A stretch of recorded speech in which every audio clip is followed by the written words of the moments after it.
So Rob, just running the ball the way you guys ran, I mean, I'm assuming that was a deliberate game plan coming into tonight and really building on what happened last week in Washington. Yeah, exactly. You know, building on the schemes that we had in.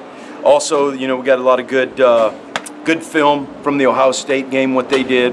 Arizona, you know, they were more of a zone team, but you could kind of see, you know, where the holes were going to be at and things like that. So, man, just give all the credit to those guys on the offensive line. Eno, wow, he's running like a man possessed tonight. Yeah. I know you've coached a lot of good running teams before, but kind of where does that performance that Eno had tonight rank in terms of the way he was breaking tackles? And yeah, that was one of the best plays? I've been around, you know, and like I said, and I've been around when I was in the triple option to start my career for first 8 or 9 years.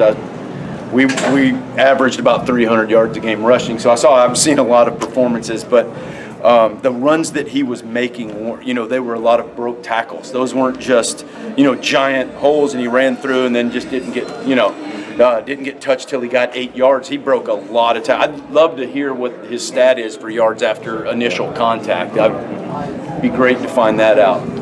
It's got to be pretty good. Very efficient game on Manny Wilkins, especially in the second half. What do you see from the passing game in general tonight? You know, I was a little disappointed in some of the stuff. I thought, you know, we missed that the wide open throw on that the route, the scissors route that we had. But you know, the second half, I thought he did a good job of. One thing that he's doing a good job of, he's not, when things break down and things are covered, he's not forcing and he's not making critical bad mistakes. And you know, those will hurt you. And younger quarterbacks make those. You can tell he's a veteran, and he knows, you know, when the party's over, when to run it, and when to throw it away, and things like that. So. Just, you know, that's the one point, you know, I'll go home tonight. I'm just a little disappointed in the passing game. Thought we'd do a little better. I mean, was there anything you really had to do in the second half, the halftime, to really adjust for the second half based on what you saw in the first half? You know, what we wanted to do was just kind of change the presentation of some third down runs. Basically, that's what we wanted to do. We knew that we would be in some situations where we're going to be running the ball a lot in the second half with the lead. And that'll put you in 3rd and 3, 3rd and 2, 3rd and 1 situations more than you normally would be in probably. So that was more of our halftime adjustments. But we had a couple things that we talked about in the passing game, some play actions we wanted to go after. But right before halftime, what a great route under pressure by I don't know, it was a double move.